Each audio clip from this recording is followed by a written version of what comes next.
that all officers in my office be sent on compulsory leave.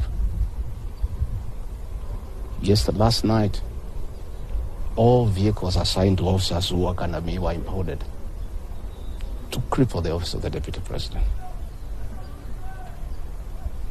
I don't understand this level of viciousness to a man who have been your deputy, who helped you to become president, irrespective of whatever he has done. At his lowest moment in life, when he's literally struggling to stay alive,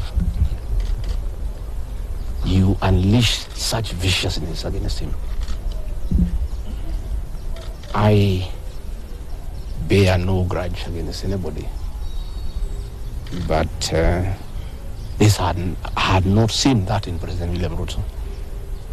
The man I'm seeing is not the one that I thought that I knew. I know there was concerted effort that I should not go to Kwale for the celebration. Wilson Airport were told that I should not go through Wilson Airport. All owners of helicopters were told that I should not be allowed to use any of them to go to Kwale. I don't understand. But as I say, I want the people of Kenya to know that as I go home today, I have no security. And it's good that they know